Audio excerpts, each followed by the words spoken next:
The number one thing that most gardeners fail to take into account when doing indoor gardening is plan. The best thing you can do is lay out a plan ahead of time. And as a matter of fact, most growers find that they're a little haphazard when it comes to planning their grows.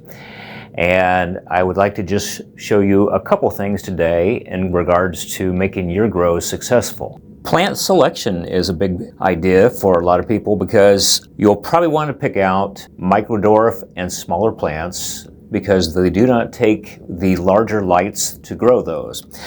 These are AeroGarden Sprouts. Each of these lights is only 10 watts.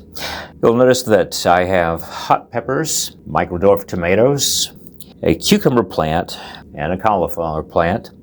So all of these brings up another subject, grow foods that you'll actually eat. You'll find that if you're not eating what you're going to become a little disillusioned. So in regards to these selections, even the hot peppers are a microdwarf variety. They are the New Mex Easter hot pepper. It's more of an ornamental, but it can be eaten as well. Now, the largest plants that I have here are going to be the Isnick self-pollinating cucumber plant and the cauliflower plant. Now, the cauliflower plant will get up to about 24 inches in height, and the cucumber, if it grows unchecked, will spread out over about 6 feet. And one of the things you could do, even with a larger plant such as the cucumber, is to restrict the number of vines that are coming off from it. For example, if you're growing this in a smaller container, and all these I'm hoping to have moved out into a little bit larger containers, is to limit the number of vines to 1 or 2, and then once they go to the edge of where your grow light covers, prune the ends of those vines off to keep the plant restricted in growth. It still will produce cucumbers. As a matter of fact, with a lot of the parthenocarpic cucumbers, you can't keep them from producing cucumbers because they're just that productive. So let's take a look at another factor when it comes to indoor growing, and that is how do you get a continual production? And one of the ways would be to always have seeds started up and don't feel like you have to keep everything that you've germinated. As a matter of fact, you may only have room for a limited number of plants, but by seeding new plants, replacement plants, it will give you the ability to, in the future, just pull those and pop them in as needed, and that will help to keep your garden growing. I do plan on starting some new lettuce plants. The lettuce plants that you see right here are a variety called Dark Rodin and have this beautiful burgundy color on them. And these were very dense packed and lush and filled up most of this area underneath the light, and the light was actually a little bit higher.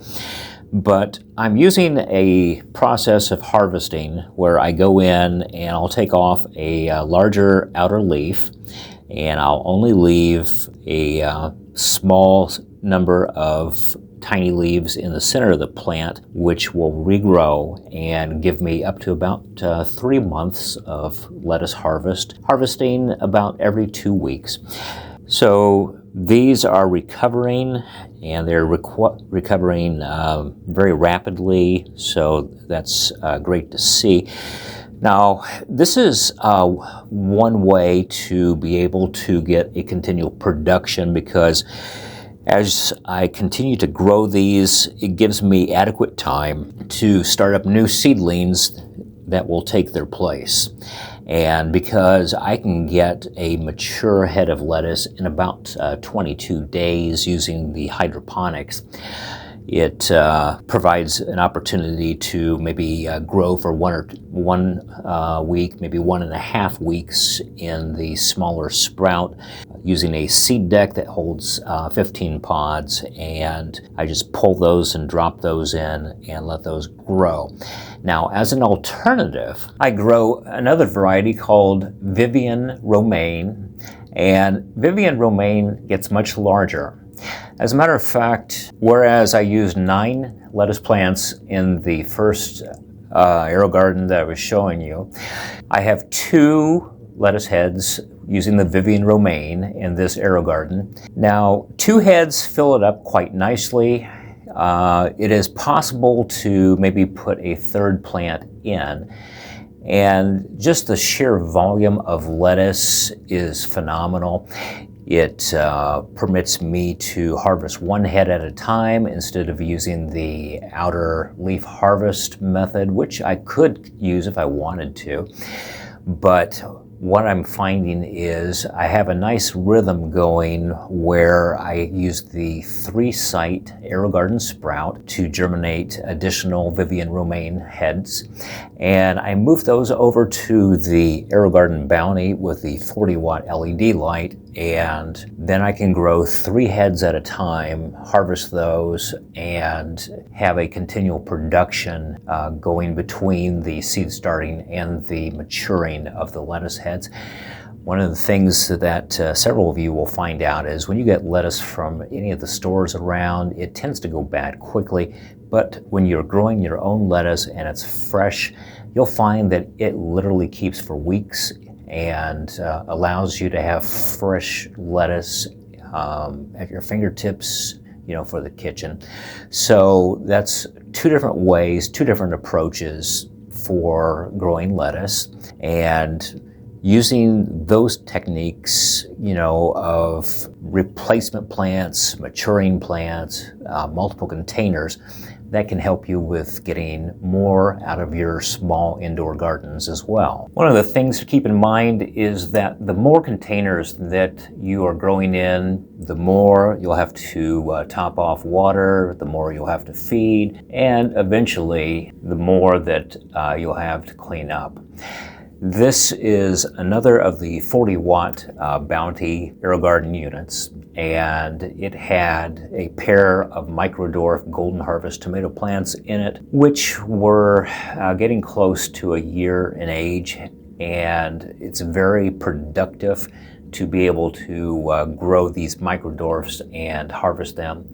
So the system that you see here in terms of cleaning it, just to give you an idea, I'm going to toss a couple pictures up. You could look at the system, and even as dirty as it looks here, there are ways that you can get these cleaned up. And one of the ways that I do is I start to disassemble the unit, much like what you see in the pictures here. Most of the internal components are able to push on tabs and to pull those apart. The deck itself actually separates, and looking at the roots that have found their way in between the 2 plates of the deck, it would be a good idea to be able to open that up and to clean those as well. But what I do is I use soap and water and a soft brush to get most of the debris off. I do a soak in pure white vinegar to get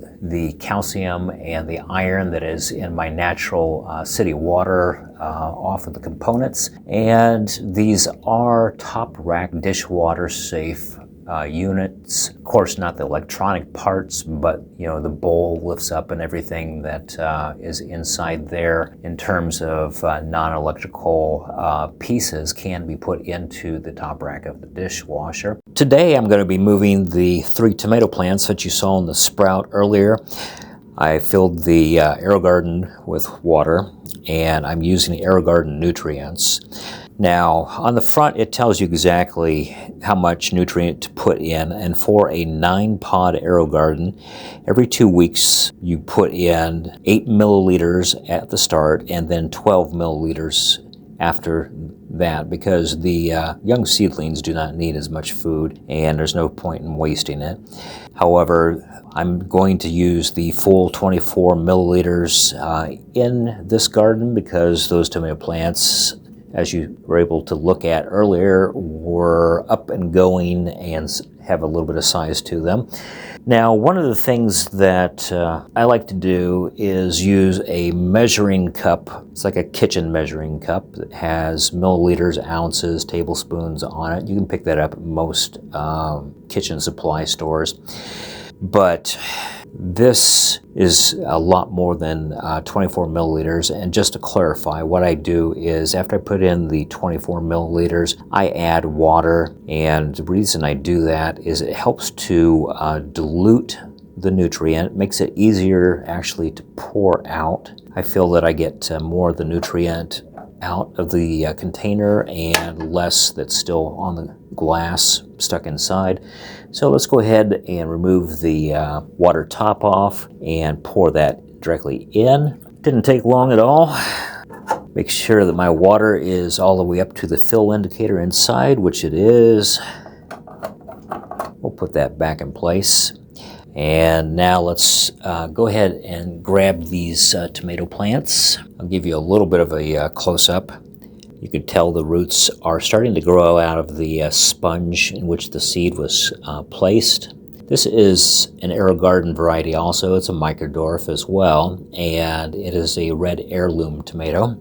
I'm going to start out putting 3 of these plants in because the red heirloom is supposed to be a little bit smaller than what the Golden Harvest tomato plants were. I'm going to go ahead and pull the next one out. Just a little drippy. Always a good idea to have paper towels on hand. And we'll set that over here on this other side. Tuck the roots in. And the largest of the 3 that were in the sprout, look at that monster, is going to go into the middle. Now, of all the AeroGardens that I use, you know, the Bounty tends to have the most favorable growing conditions in the center location. So if you're only growing 1 plant, that would be the spot that I would select to grow those. So all 3 tomato plants are in there, super easy. And the only other trick that I normally do is add covers, because those open holes that I don't have plants in, I don't want the light to create algae. So I've got some urban hydroponic spacers, and these are water dams. The reason I like these is they have a little protrusion on the bottom, and each of these grow sites has water that trickles out over the plant roots.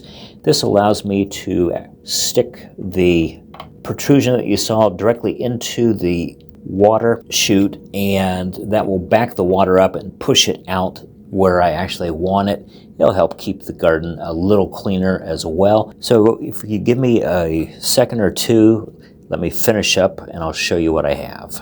And there it is. All 3 microdwarf tomato plants, the spacers, the lights lowered down as low as it goes, and on the front of the unit, it's so nice to have the controls on the front, but I've got this set to go with tomatoes because there's only just a few choices, and tomato plants are slightly different from lettuce in terms of the lighting cycle.